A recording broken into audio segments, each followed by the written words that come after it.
In the secular world, Christmas Day is a huge letdown. But in our beautiful Catholic traditions, we're just getting started having fun. It is a great joy to have best-selling author Kendra Tierney here to tell us about celebrating the Christmas Octave and Epiphany. Don't miss this. Welcome to Homeschooling Saints, the podcast that helps you create the homeschool you love for the people you love. Our host is Lisa Mladnick, a Catholic life coach, TV host, best-selling author, and an instructor at Homeschool Connections. Hello and welcome. Kendra Tierney is here today with me, and I'm Lisa Mladnick, your host. We're going to share some delightful Catholic traditions for celebrating the Christmas Octave and Epiphany. Kendra Tierney lives in an It's a Wonderful Lifestyle fixer-upper in the wilds of unincorporated Los Angeles County with her husband, their 10 kids, aged 1 to 18, and some chickens. Kendra is a retired pilot and flight instructor who is putting her English degree to use as a homeschool mom and writer about all things Catholic. Her passion is liturgical living, what began quietly in their home with their children as a way to introduce the lives of the saints and the beautiful history and tradition of our Catholic faith, now reaches hundreds of thousands of people all over the world. Through her blog, CatholicAllYear.com, spelled just the way it sounds, social media accounts, YouTube videos, and many books, including the Catholic All Year Compendium, Liturgical Living for Real Life, she shares how obscure Catholic traditions have helped the Tierneys form a strong family culture and Catholic identity and have fun doing it. Welcome to the program, Kendra. Thanks so much for having me. Oh, yeah, it's great. Just so great to meet you. And it was so much fun reading through some of your book. I'm just touched by the naturalness. We learn all kinds of different history and how-tos and things that we do throughout our lives. But when you see the history and the how-tos of the Catholic faith, oh my goodness, the possibilities are just so delightful. Yeah, thank you. I mean, that has been such a big part of it, that the liturgical living in the home has been a really fun and natural way to learn all of these important truths and lives of the saints and all these things that we want to know more about ourselves. We want our kids to know, but we don't want to sit everyone down for a catechism lesson. But incorporating the church calendar, incorporating these feast days into our home has meant we just do that around the dinner table, and it's fun and educational and entertaining all together. Yeah, and that naturalness too, I think, is really important because we're so electronically overloaded and don't get enough face time with each other. And this foundation that you've built for your children helped others to build with theirs. It's like, I think it's Proverbs 22:6 that says, if you teach them the way that they should go, when they are old, they will not depart from it. Well, the culture sometimes grabs our kids' attention for a while when they're young adults, right? But when they're old, they will not depart from these beautiful grounding traditions. So start us off. We've been hearing Christmas music in the stores for too long, and and we get kind of tired of it. But by Christmas Day, how many days of Christmas are there? Yeah, so that's sort of a more challenging question than you'd think. So obviously the secular culture thinks that there's one. The song says that there's 12 days of Christmas. We talk about the octave of Christmas in, on the more sort of traditional calendar. But if you look now, it actually really varies depending on the year, because it goes from the actual Christmas season goes from Christmas Day through the baptism of the Lord, which is usually December. It's January 10th this year. Oh, interesting. So yeah, that's how long the Christmas season goes. But in our home, we find that window of Christmas Day to Epiphany, whether you want to celebrate that on January 6th or on the Sunday that it's usually celebrated in the Mass, just one or the other of those days, we really focus on celebrating Christmas, listening to Christmas carols, watching Christmas movies, eating Christmas treats. We really try to focus on it in that period, in that 12 days of Christmas. And that's something that's been, it's a really fun tradition to have in our house. So your kids are not burned out by the end of Christmas Day, like it's all over. You're just getting started. That's So right. That's because we did Advent as a period of waiting. And so if you want to be able to Christmas for 12 days, you have to take it slow at the beginning. You can't rush in right after Thanksgiving. I feel like we need to If put you out won't have anything left in the tank. right, exactly. I want to create some merch now. If you want a Christmas, you have to Advent. Right. Tote true. bags, t-shirts, cups. All right. So tell us about your Christmas season. What does that look like? The 12 days of Christmas, or however you slice and dice it with your family. Yeah, so we try, like we said, to really observe Advent as this period of preparation, of waiting and preparation. So it's not as if we eschew everything, with a holiday spirit during Advent, but we do try to have it be a season where we build towards something. So we decorate slowly over the course of Advent, and we wait for the biggest decorations until the end. So we wait on to put up our Christmas tree until Christmas Eve. We listen to Advent carols during Advent, and then we switch to Christmas carols during Christmas because I didn't know this. I'm not really a very musical person.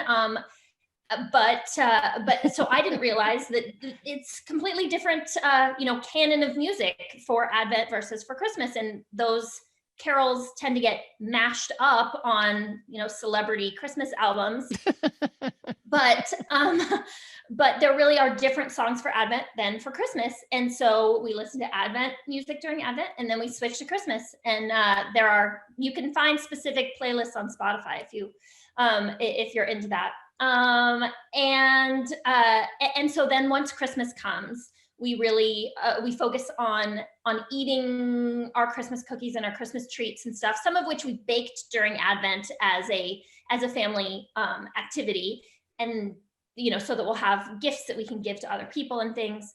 But I put them in the freezer, and we wait so that we're having all of our Christmas treats, a different one on each of the 12 days of Christmas, and we watch a different Christmas movie every night for the 12 days of Christmas with our family. So my kids really look forward to that season, that period of time, because we really do focus on it as fun and family, togetherness activities. I love how simple that makes it too.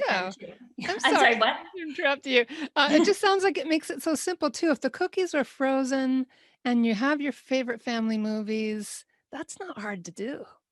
It really isn't. It really isn't. And that we add new movies here and there. Sometimes we'll skip one in 1 year, but it's pretty much set, and the kids want to watch the same movies again, and they want to eat the same cookies, and it really is fun. And I think that it creates this Catholic identity and a strong family culture. So even if everybody else is doing Christmas during Advent and nothing during Christmas, that's not as big a deal if your kids know that, my kids know that we do things the Tierney way. So it's not a big problem for them if we do things differently than other people, because they're kind of used to that. And that seems to me like it's going to be a really important life skill for them, going forward, to not feel like you have to be doing things that everybody else is doing, that you can, have your own traditions and your own way of doing things that you think is right.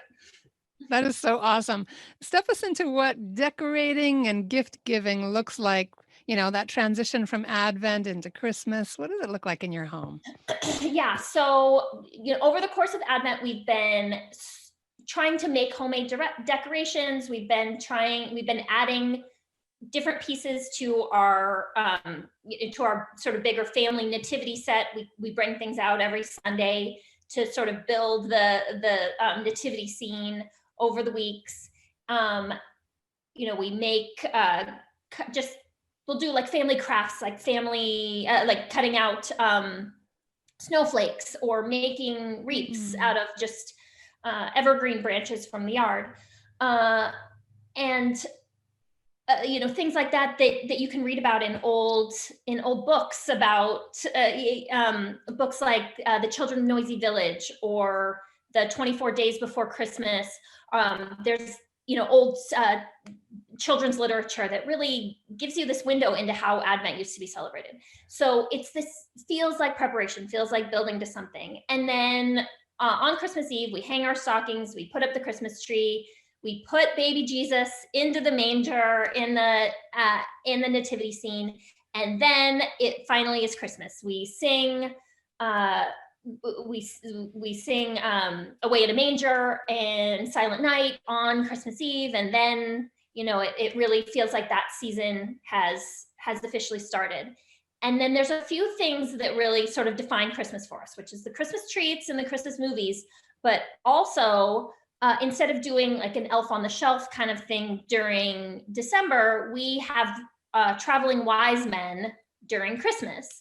So when we put Jesus in the manger, we also get our wise men and put them out, but we put them on the other end of the mantle, facing the other direction. And then for all of the days before Epiphany, they travel around the house at night because they're following the star. So that makes sense.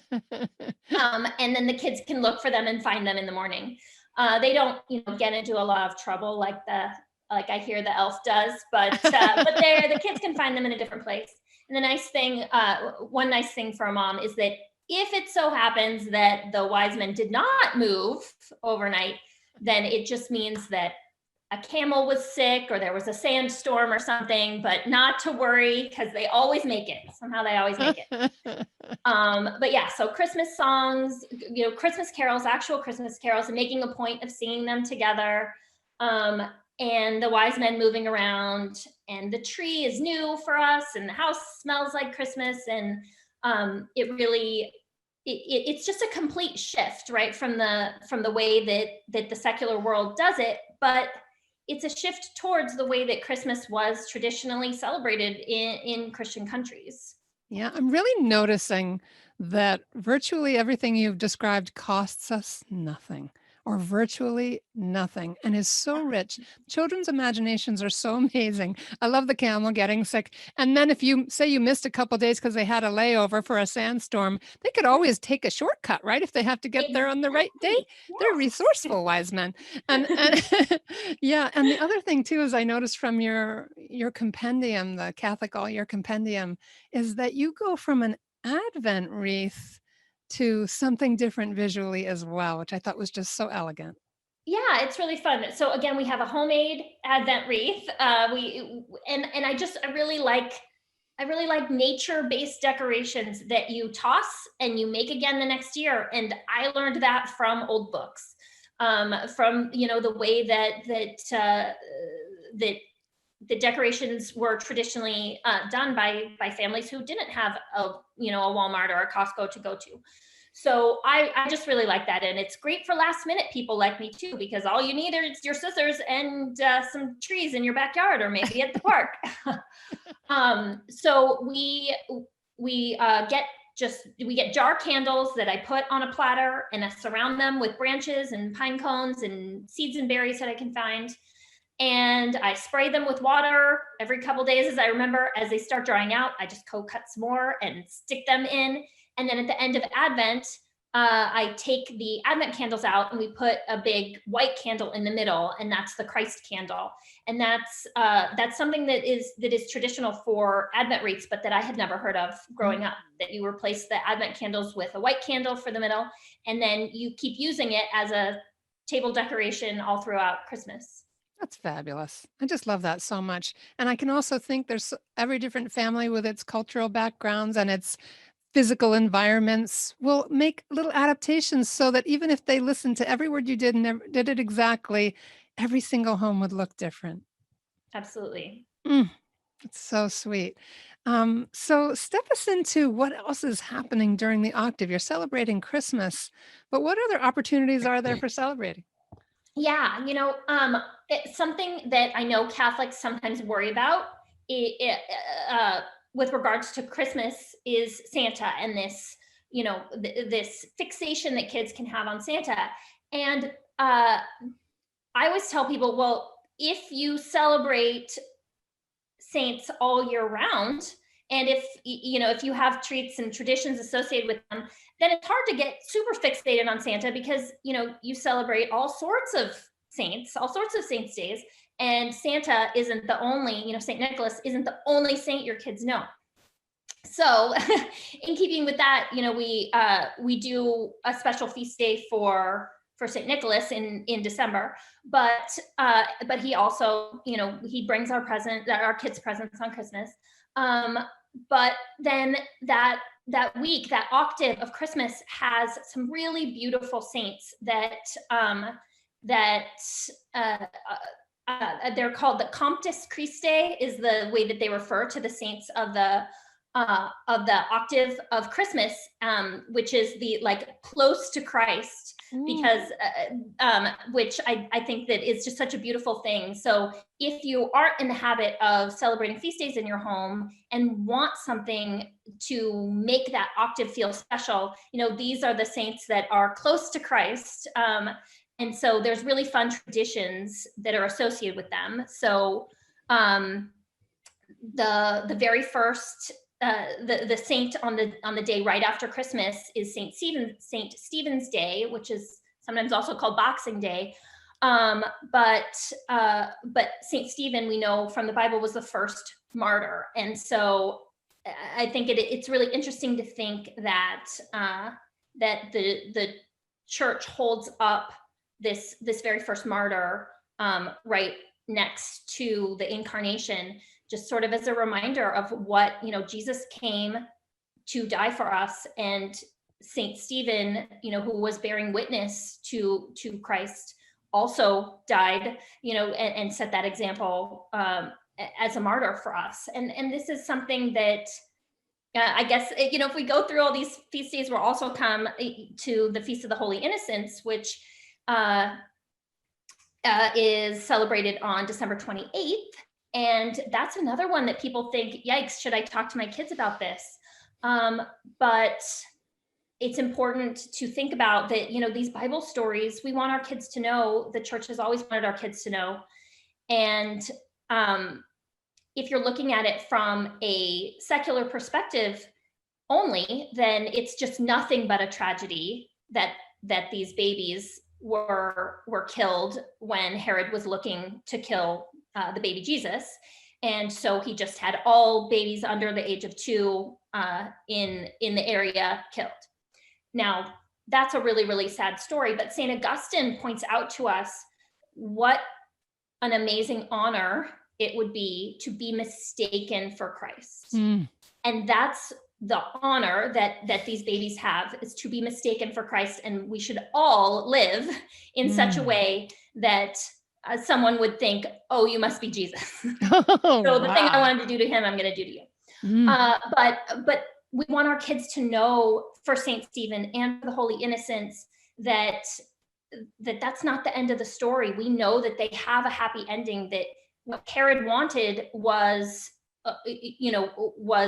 nothing but tragic, but what came of it was good, because we believe that these babies who were mistaken for Christ, who were killed in his place, and in the same way that Saint Stephen was killed for giving witness to Christ, that we believe that they are in heaven. And that's the goal of all parents, is to get our children to heaven. So as tragic as it would be for these mothers, and the Coventry Carol is a Christmas song that is actually about this tragedy. And now that I know that, I get a little misty-eyed listening to it, because it's such a sad song.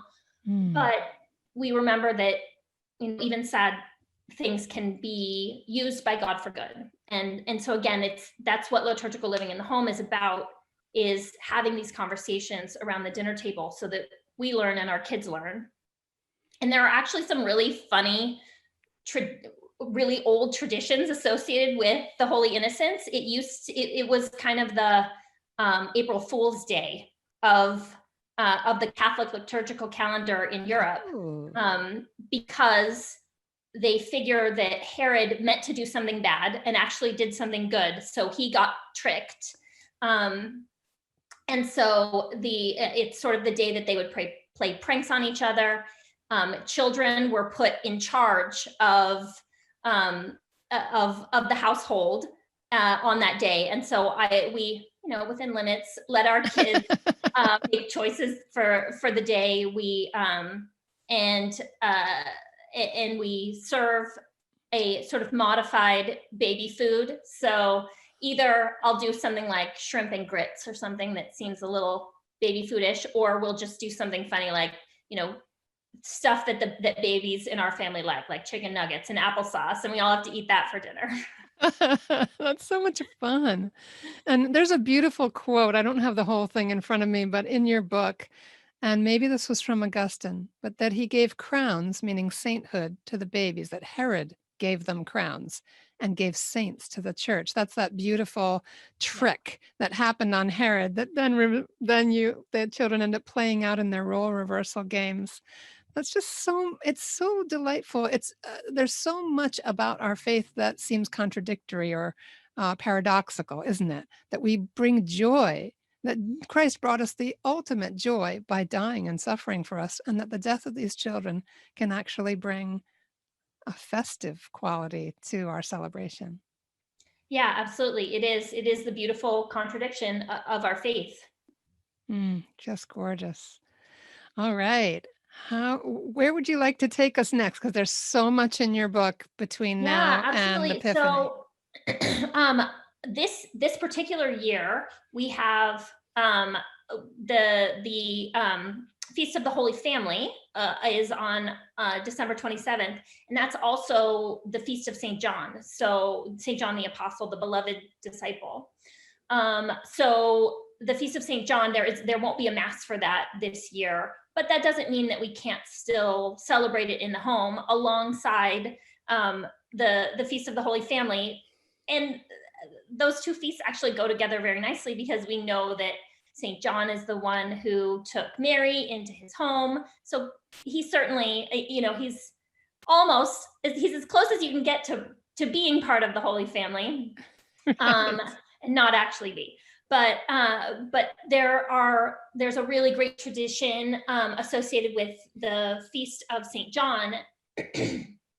Well, there are multiple ones, but first is that he's the patron saint of priests. So it's traditionally a day to pray for priests, to bring a gift to your parish priest. We try to sometime during that week after Christmas, because there's so much that especially in a normal year, that there's so many activities and things at the parish that you got to figure the priests are pretty wiped out.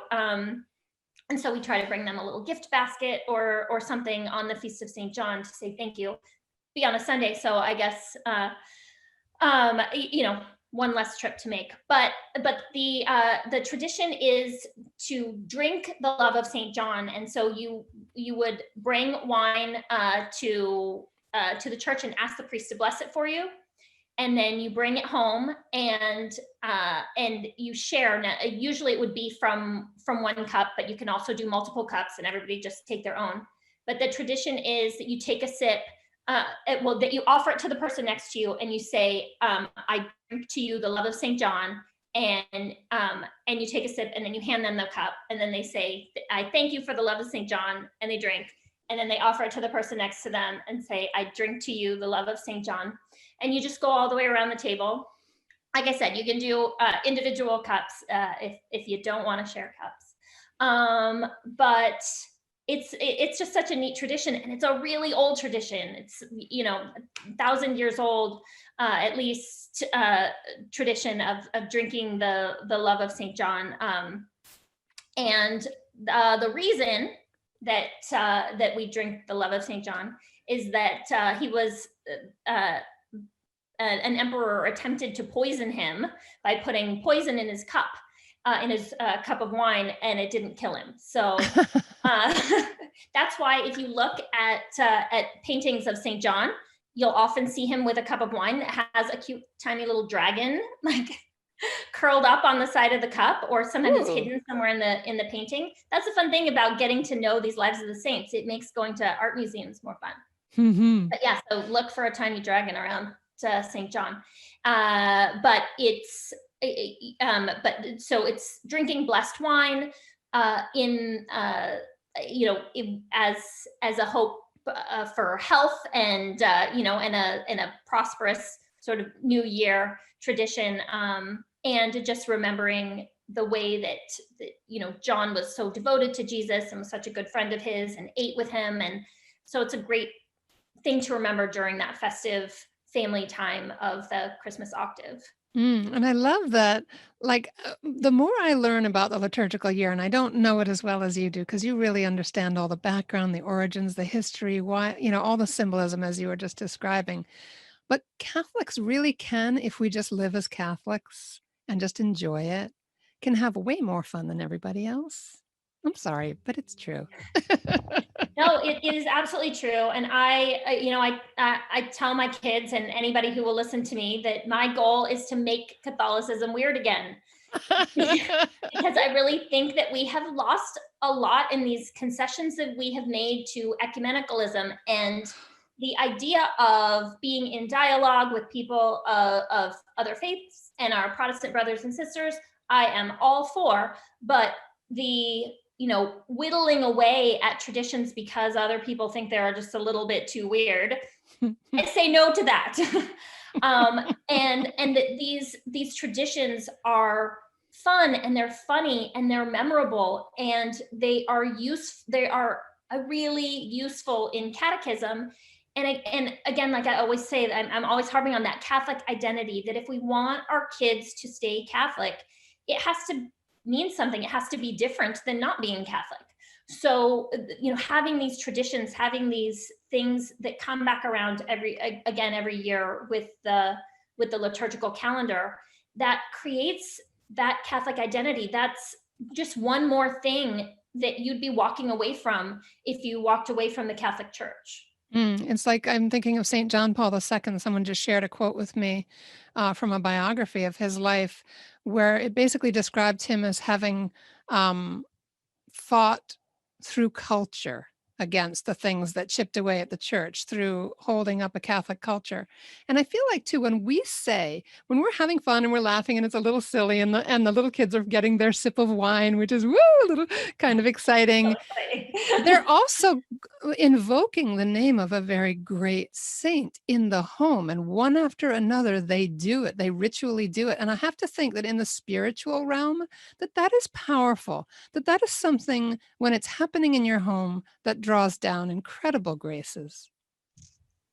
Yeah, I think absolutely. And this idea of the the actual efficacy of prayer, and actually having these saints in heaven interceding for our family and our church and our world, and then also the inspiration that they are for the individual members of our family. It cannot be overstated how important that is.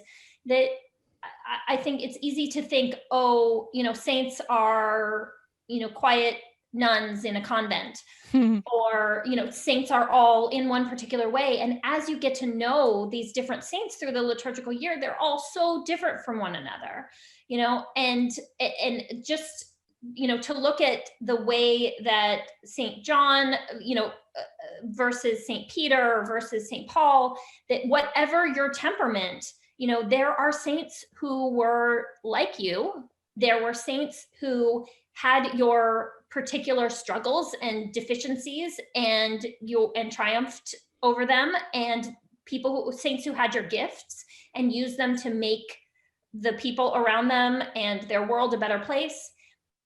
So it gives us, I think they're through their lives and their similarities and differences, you just see there's no one way to get to heaven. There's no one way to be a saint. And it is something that we are each called to in our own particular way. And the liturgical calendar is the way to learn that. It really is. Yeah, I've often called it a treasure map, because I feel like we go round and round and round it with our kids as they develop and as we develop spiritually. And so we experience sort of unearthing that treasure at each stop along the way a little differently.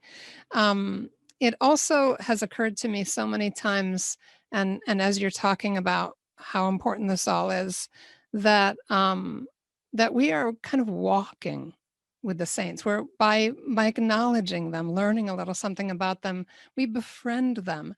And just as when we pray for the holy souls in purgatory, they then are enabled to pray for us, as the Catechism says, and they become spiritual allies. These beautiful friendships. We're really teaching our children a lot about friendships too. And one just last piece I'd like to add on is that many people outside the church and even within the church misunderstand saints to be plaster statues. That, like as you were just pointing out, that they didn't have an incredible variety of temperaments and personalities, but they did. Yeah, absolutely. And I always, as you say, going around and around again with the liturgical calendar is so important, right? Because we're all in whatever season of life we happen to be in, and an illness or pregnancy or new baby or new job or moving, and things get skipped or things get done at a bare minimum in one year, and then but maybe the next year we can come back around and do it in more depth, and it's always there for us to come back to. And the liturgical year really gives us that framework. It gives us a reminder to pray for particular intentions, and to learn about and ask the intercession of particular saints. And it's not that I should just generally be more religious, which that's a really hard concept for me, but it tells me I could do this particular thing on this particular day.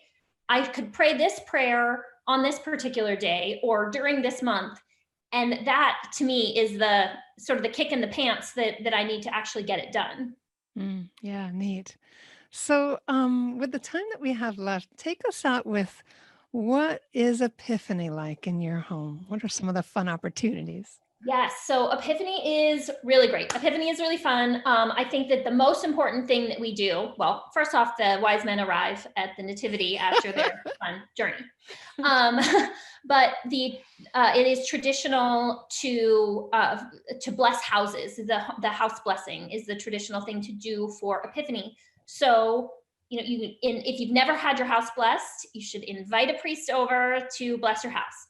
If you have gotten your house blessed, then you can do sort of an upkeep Epiphany house blessing. I have a printable version of this and many other prayers and blessings and things on my blog. And this year I also have it in Spanish because somebody translated it for me. So it's available in English or Spanish as a printable booklet. And you bless your house. It's a really beautiful reminder because you write. I don't know if you've probably seen the writing on a lintel or doorpost, and then until it washes away, you see it as you're entering your house. And ours is sort of over under an eave, so it does last. And so you see that blessing on your home. And then sometimes we like to have a 12th night party, invite people over, have them bring gifts. It's a fun time to do a white elephant party, bring funny gifts, because really, I mean, are the gifts that the wise men brought gifts that you would want? It's the goal. So it's a fun time to do a white elephant party, a funny gift exchange. And I don't know if I talk about this in my book. The thing that we've been doing for food recently for the wise men is various international parcel type foods. So like empanadas and ravioli and sushi or anything that's wrapped up in little like Fun from all different countries, since the wise men were from different parts of the world. That's fun. And easy because then I don't make all of those by hand. I just go get them from the freezer section of the grocery store. But yeah, super fun. And but the house blessing, I think, is especially in this year so important. We're spending a lot of time in our homes. We're spending time with our families, and we want that focus on the domestic church is really important. And I think that there's been this renewed interest in liturgical living in the home over the past 5-10 years. There really has been this resurgence. And it is my firm belief that is not an accident, that was providential, that God was giving us this interest in our hearts in order to have recourse to our domestic churches and liturgical living in the home, as so much of our community faith aspects has been, those opportunities have been lessened for a lot of people this year. So we should have our houses blessed. Yeah, God always does an end run around what look like closing doors. It makes me think of Maria in The Sound of Music. Whenever God closes a door somewhere, he opens a window. And I feel like we've now got people sheltering in place with grandparents they didn't even normally live with. We have husbands and wives both working from home and spending more time with their children. A lot of people now new to homeschooling know what I'm talking about, because some of their children for the first time are thriving because they're getting so much parental attention around schoolwork and things like that. And so God has taken this apparent closed door in society, which of course isn't healthy overall, but has made so much good come from it, has brought families together. And as you said, especially those who had an awareness of the liturgical year and their own family traditions are now able to have that bandwidth to really delve.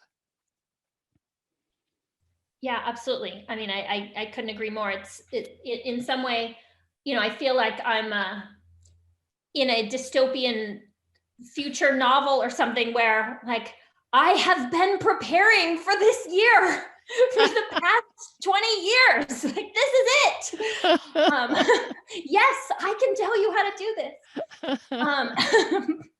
But I mean, it has been, especially over, Holy Week and Easter and now through Advent, to have these family traditions that we've been able to have recourse to, that we've had for so long. But so many people are telling me, it's the first time we've actually had time to do these things. It's the first time we've been sitting around the dinner table together, and we can actually do a Jesse tree. We can actually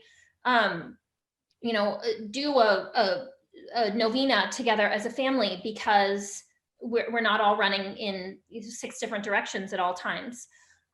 So they're, always looking for that silver lining. And I think that really is one. Yeah.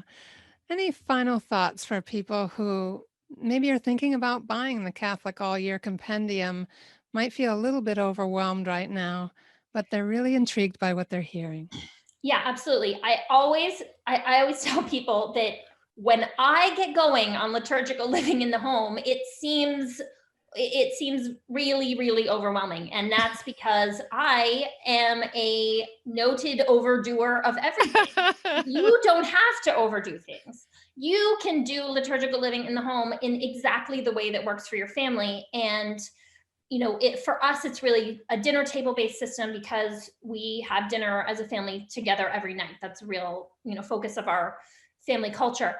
But if you're out and about, you can do outings that are associated with different feast days. You can, go to the zoo on the feast of St. Francis because of his love for animals. You can, your liturgical living in the home could be craft and coloring page based, which mine is not, because we don't do a lot of that stuff. But you can have it be a big part of your homeschool day, or you can have it be part of your family meals like we do. There's just an infinite number of ways that you can just incorporate these things in baby steps into your home and into your family life. And for me, it's really the way that I have learned pretty much everything I know about our faith, about doctrine and saints' lives and the history of the church. So I just, don't get me started on it. I always tell people, but they do anyway. But really, you can do it in a way that works for you, and any small way that you're able to start incorporating these traditions is going to, leave you and your family with a richer understanding of the traditions and the truths of our faith. And God meets us in every little effort to draw our families closer to Him. I'm so grateful. And yeah, beautiful. Hold that up again. We are looking at the cover for the Catholic All Year Compendium for those of you watching on YouTube. If you're listening at Podbean or somewhere else, it's a beautiful book. Our show notes include the link to the book, the link to your blog, Kendra, and we'll leave some social media links and other things so that you can follow Kendra as she, thank God, overdoes everything so that we don't have to, and that we can really kind of pick and choose what works well for our families and adapt it in the way that suits us. It's just so beautiful. Can't thank you enough, Kendra. Thanks so much. Wow, thank you so much. This was really fun. Yeah, for me too. All right, everybody, thank you for being with us. We appreciate your taking the time to listen and be with us. God bless you. And hang on just another minute or two for our short feature coming right up.